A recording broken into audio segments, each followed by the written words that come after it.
Capítulo 1 do livro Como Fazer Escolhas Certas. Título: A vida é cheia de escolhas. Maria escolheu a boa parte e esta não lhe será tirada. Lucas 10:42. Você recebeu? Recebeu? Foram as perguntas veementes de meu marido, mesmo antes de ele entrar em casa após o trabalho. Recebeu o quê? Respondi inocentemente enquanto interrompia a preparação do jantar a fim de saudá-lo. Recebeu a carta? Que carta? Eu não tinha certeza por quanto tempo poderia manter essa atitude de aparente ignorância. Afinal, havíamos recebido mais de uma carta naquele dia. A carta da igreja, aquela sobre o novo Ministério de Mulheres. Ah, aquela carta. Então, o que achou? Vai fazer parte desse ministério? Você se candidatou para esse ministério? Bem, joguei a carta na lata de lixo. Não creio que o ensino seja a minha área de atuação. Tenho certeza de que muitas outras mulheres poderiam fazer um trabalho muito melhor ao ensinar a Bíblia. E você, como pastor, deveria saber o que a Bíblia diz. Meus irmãos, muitos de vós não devem ser mestres, sabendo que seremos julgados de forma mais severa. Tiago 3:1. Bem, essa foi mais ou menos a cena que aconteceu em nossa cozinha, enquanto Jim e eu discutíamos sobre a carta enviada pela liderança da igreja. O texto anunciava a formação de um novo ministério de mulheres, e para dar início ao trabalho, eles perguntavam se alguma das esposas dos líderes estariam dispostas a realizar uma oficina, um workshop para mulheres. Jim, sempre encorajador positivo, na verdade, um encorajador extremamente positivo, procurou a carta no lixo e desmarratou no balcão da cozinha. Sorriu e com doçura lembrou-me de que nos últimos 10 anos eu andava estudando o que chamávamos de as passagens cor-de-rosa da Bíblia. E sua salva final de tiros contra o meu estudo resistente foram essas palavras. Você acha que depois de todos esses anos estudando as mulheres da Bíblia, talvez tenha algo a dizer sobre o assunto? Bem, como esse banho de realidade e essa indagação pairando sobre minha cabeça, eu estava diante de uma séria escolha. Será que eu escolheria ceder os meus temores e recusaria a oportunidade? Ou escolheria confiar em Deus para que de alguma forma atravessar essa provação conforme eu suspeitava que seria? Bem, para acabar a história, escolhi dar uma aula sobre as mulheres da Bíblia. Para meu alívio, apenas 6 mulheres se matricularam no curso. Fiquei muito satisfeita. Assim conseguiria lidar com essa situação. Andei pela casa por muitos dias dizendo, obrigada, Senhor. Ah, muito obrigada, Senhor. Minhas 6 novas amigas e eu nos sentamos em um círculo e passamos um bom tempo juntas, semana após semana. E continuei a agradecer a Deus por sua misericórdia. Então, quando o semestre de novo estudo bíblico para as mulheres estava próximo do fim, recebi outra carta. O texto começava da seguinte maneira. Querida esposa de líder, desta vez o conselho pedia a mim e as outras envolvidas no ministério para orarmos a fim de podermos repetir o curso para mulheres. Portanto, por ter tomado a decisão inicial de iniciar, aceitei o convite. No entanto, dessa vez, o número de mulheres matriculadas chegou a 60. Foi algo totalmente inesperado para mim. 60 mulheres? Isso representava um ambiente totalmente distinto do cenário anterior, tão aconchegante e tudo deveria ser um tanto mais formal.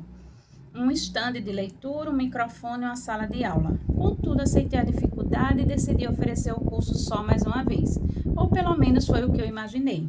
Depois recebi a terceira carta. Querida esposa de líder. Enquanto li o texto, pensei, será que ainda não sabem nosso nome? Afinal, estamos ensinando na igreja, ajudando esse novo ministério a decolar. A carta, conforme você deve ter adivinhado, perguntava se eu estaria disposta a oferecer pela terceira vez o curso para as mulheres que ainda não haviam tido a oportunidade de fazê-lo. Bem, eu sabia que não poderia haver mais que 60 mulheres na classe, então aceitei o convite. Antes de eu contar o que se passou, lembre-se de que Jim e eu frequentamos uma igreja com mais de 10 mil membros. O que aconteceu foi que 600 mulheres apareceram para o curso. Então tivemos de oferecer o curso no auditório da igreja. Tudo o que posso dizer é, bendito seja o Senhor. Deus é fiel e nos dá mais do que aquilo que podemos lhe dar. 1 Coríntios 10:13. Isso não é demais? A questão é que isso não diz respeito ao tamanho da sala de aula ou ao número de participantes. Antes, a questão é que tomei a decisão de dar um passo pela fé, confiando em Deus, deixando de lado os meus temores e me concentrando nas outras pessoas. E Deus honrou essa escolha. Essa decisão foi feita por uma serva relutante do Senhor e acabou me lançando no ministério de ensino e escrita. Quem poderia imaginar? Talvez outras pessoas tivessem deslumbrado esse desfecho, mas eu não. Sua vida é cheia de escolhas. Agora você pode estar pensando: fico feliz por não ter de fazer esse tipo de escolha. Definitivamente, eu não tenho o dom de ensinar a Bíblia. Contudo, e quanto a ter de escolher como educar seus filhos, matriculá-los em escola cristã ou uma pública?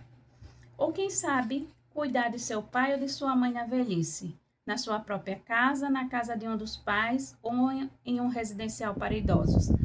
A lista de escolhas não tem fim e com frequência parece que as decisões que precisam ser tomadas batem forte à sua porta, antes mesmo de você se levantar todos os dias. Ao começarmos a reunir algumas diretrizes para fazer as escolhas certas, você já sabe que a vida é cheia de escolhas.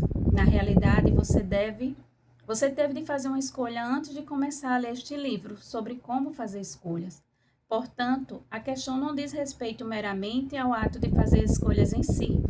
Antes, trata-se de aprender a fazer não apenas boas escolhas, mas as escolhas certas. Eis algumas ideias que ajudarão você a começar a pensar neste tema. As escolhas sempre resultam em consequências. Recentemente, meu marido estava lendo um livro intitulado Como Arruinar Sua Vida até os 40 anos, de Steve Ferrar. No primeiro capítulo, somos apresentados a uma jovem de 18 anos, Jane, que acabou de perder o marido.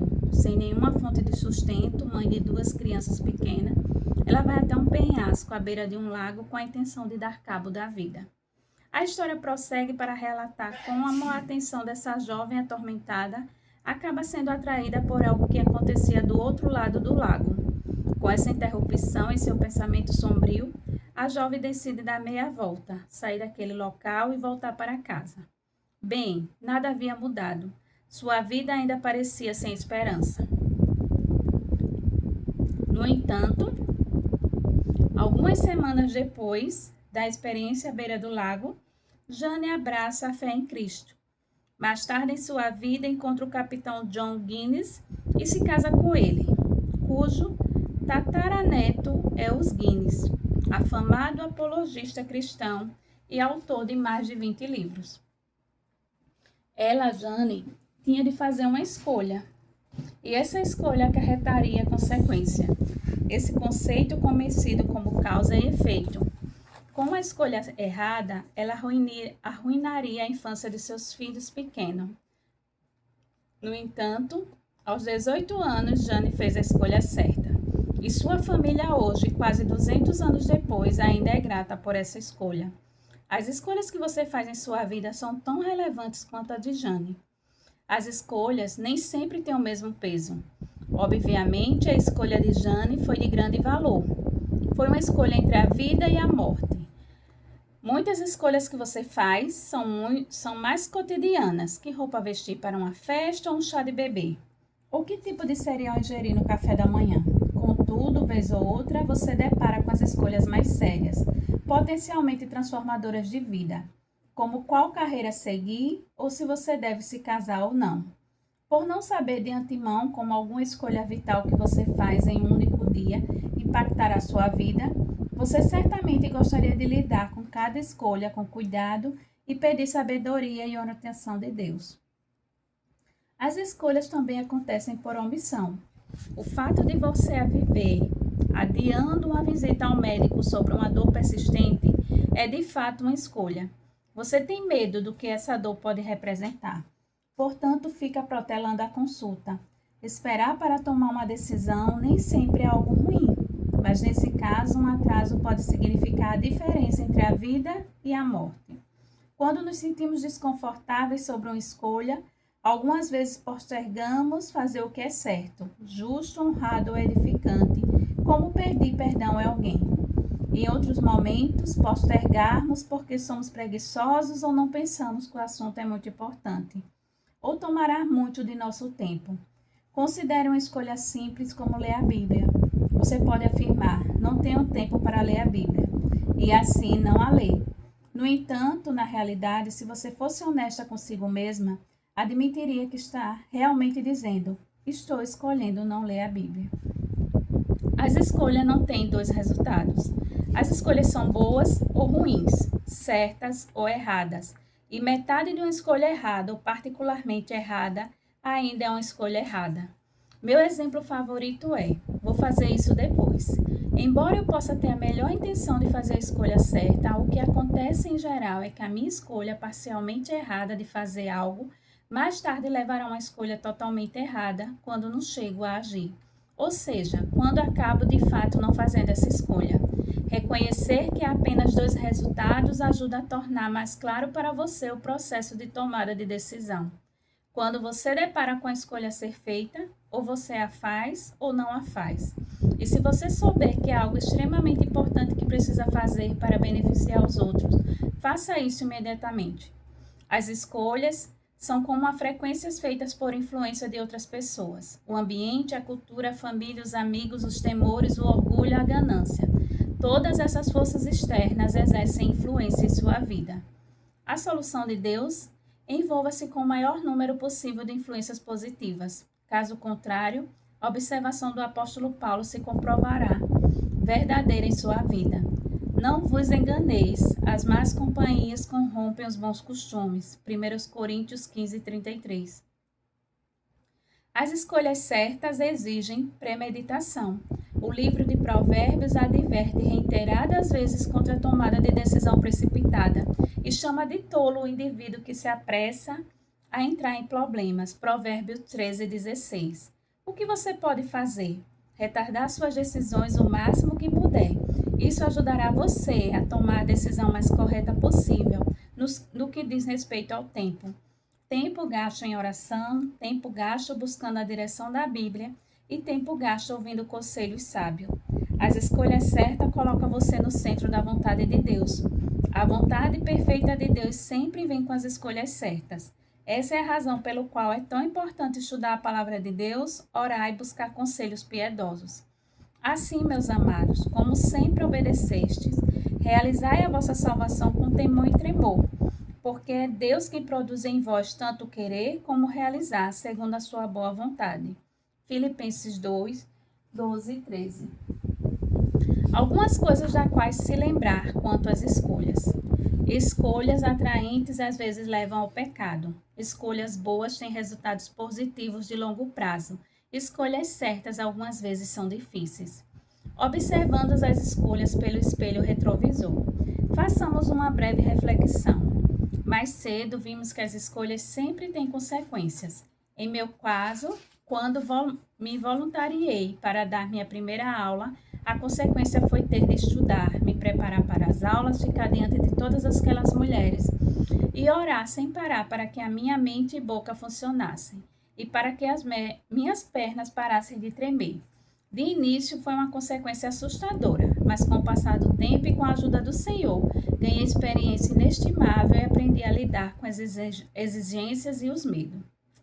Você provavelmente já participou de algum retiro ou estudo bíblico em que havia tempo para as mulheres compartilharem umas com as outras sobre as escolhas que fizeram no passado. Em certo sentido, é como se elas estivessem olhando para o passado pelo espelho retrovisor e revendo tudo o que aconteceu com elas. Bem, o que posso dizer é o seguinte: louvado seja Deus! Deus realizou algumas curas muito importantes na vida dessas preciosas mulheres. Graças a Deus, elas não têm mais de viver no passado. Contudo, ao mesmo tempo, ainda conseguem ver, lembrar, experimentar e reviver as consequências de suas ações. Algumas vezes, a linguagem delas inclui frases como: desviei-me do caminho, fui como o filho pródigo, abandonei o Senhor, peguei o atalho do pecado, perdi o primeiro amor, afastei-me da verdade, tomei algumas decisões equivocadas, perdi as estribeiras, envolvi-me com um grupo errado de pessoas. Enquanto você ouve esse tipo de história durante sessões de compartilhamento, já se surpreendeu pensando: o que aconteceu? Como alguém se desvia do caminho, perde o primeiro amor por Jesus, afasta-se da verdade ou envolve-se com um grupo errado de pessoas? Bem, sabemos o que acontece, não é verdade? De alguma maneira, em algum momento, faz-se escolha errada. Talvez seja apenas uma pequena mentira. Quem sabe? Certa falta de cuidado com o que é certo. Uma mínima quebra de regras. E daí, pouco a pouco, essas escolhas menores, embora erradas, transformam-se em algo maior e mais fácil. Até que um dia essa mulher percebe que sua vida se transformou em uma grande confusão. As mulheres da Bíblia e suas escolhas. Não sei quanto a você, mas me sinto reconfortada e plenamente segura ao saber que a Bíblia é sempre relevante para os meus desafios como mulher. Está repleta e transborda de sabedoria divina e orientação 100% garantida. Jamais deixa de oferecer ajuda para as muitas escolhas que você e eu enfrentamos hoje. Veja alguns exemplos a seguir. Eva fez uma escolha. Literalmente, desde o início da história bíblica, Eva, a mãe de todas as mulheres, deparou com escolhas. Provavelmente você está familiarizada com esta parte da história de Eva, a primeira mulher na terra e a esposa de Adão. Veja Gênesis 3, de 1 ao 6. A serpente pediu a ela que escolhesse seguir o próprio caminho e comer o fruto belo e aparentemente delicioso, porque essa atitude a tornaria uma pessoa mais esperta e inteligente. Fazer essa escolha significava desobedecer a Deus, pois o Senhor proibira Adão e Eva de comer o fruto dessa árvore em particular. Bem, o mundo todo ainda cambaleia por causa dessa escolha errada. Eva comeu. Não se importou com o que Deus havia dito. Não se importou com seu marido. Não se importou com as consequências que reverberaram ao longo de todas as eras. Não se importou de causar danos a seus descendentes. Eva queria o que Eva desejava e Eva comeu. A esposa de Ló fez uma escolha. Nem me peça para falar sobre seu marido Ló. Oh, ele escolheu, isso mesmo. Escolheu mudar-se com a família e as posses para o vale viçoso e verdejante de Sodoma e Gomorra, as duas cidades mais perversas daquela época. Gênesis 13, 10 e 11. O triste resultado do flerte de Ló com o mundo aconteceu quando Deus enviou 2 anjos para salvar Ló e sua família, antes de trazer destruição para essas cidades perversas e seu povo. Os anjos alertaram claramente Ló e sua esposa de não olharem para trás, de não olharem para essas cidades.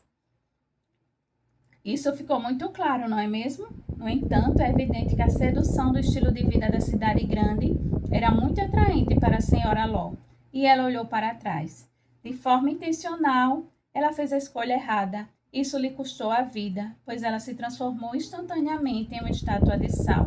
Gênesis 19, 26. Maria fez uma escolha. Você consegue se lembrar de como era tola quando adolescente aos 15 anos de idade? Bem, essa não é bem a jovem Maria que encontramos em Lucas 1, 26 ao 38. Quando confrontada pelo anjo Gabriel, que lhe transmitiu a oportunidade de se tornar a mãe humana do Filho de Deus, Maria poderia ter declinado o convite. Veja bem, ela estava comprometida com um homem maravilhoso, José. Ela sabia quais seriam as consequências caso escolhesse aceitar a vontade de Deus, pois isso representaria a dissolução imediata de seu noivado. O que Maria fez? Escolheu confiar em Deus, e eu simplesmente adoro as palavras proferidas por ela aceitar o convite. Aqui está a serva do Senhor. Cumpra-se em mim a tua palavra. Lucas 1:38. Outra Maria fez uma escolha. Qual foi o convidado mais importante que já esteve em sua casa para jantar? Bem, apenas imagine a agitação que tomou conta da casa de Lázaro, Maria e Marta quando Jesus e os discípulos apareceram para jantar. Lucas 10, 38 a 42. Marta não perdeu tempo e começou a preparar a refeição para seus ilustres convidados.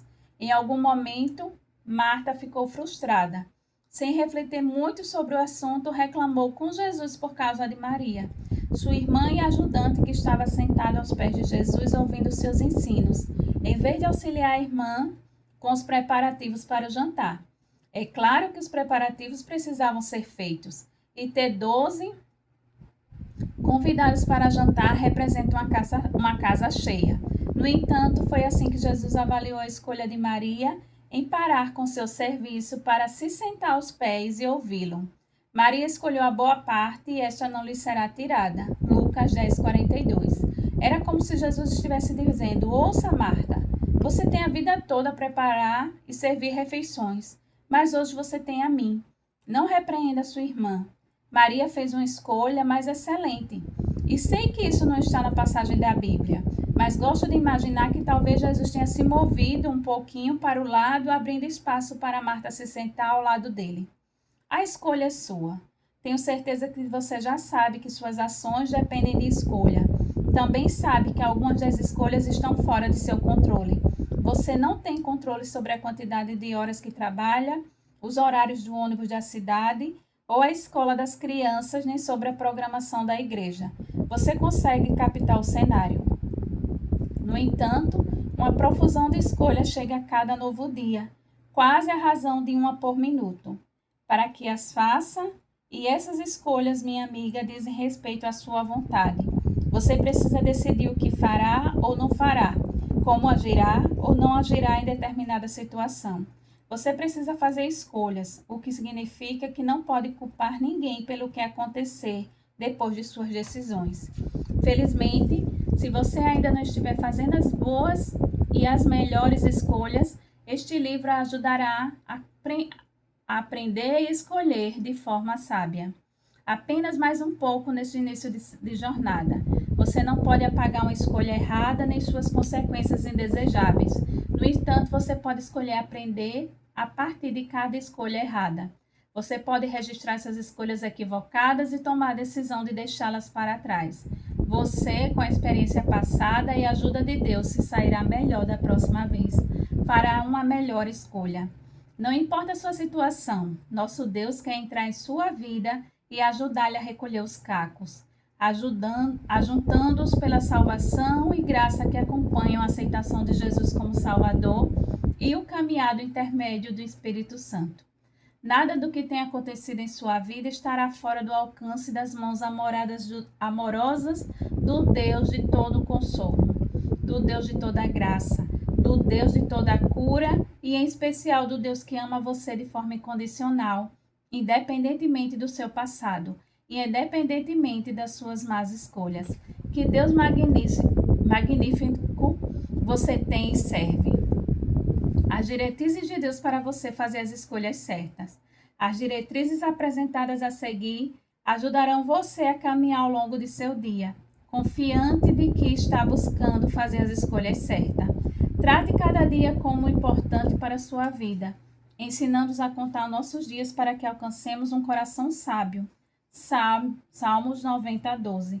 Reconheça a sua necessidade de ter sabedoria e peça por ela. Se algum de vós tem falta de sabedoria, peça a Deus que a conceda livremente a todos, sem criticar, e lhe será dado. Tiago 1:5.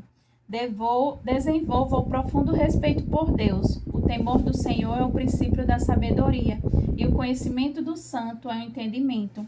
Provérbios 9:10.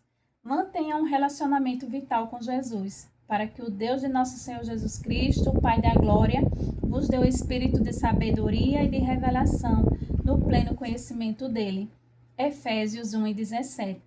Paga o preço que for necessário pela verdade. Compra a verdade e não há vendas. Sim, a sabedoria, a disciplina e o entendimento. Provérbios 23:23. Então, esse foi o primeiro capítulo e até a próxima semana.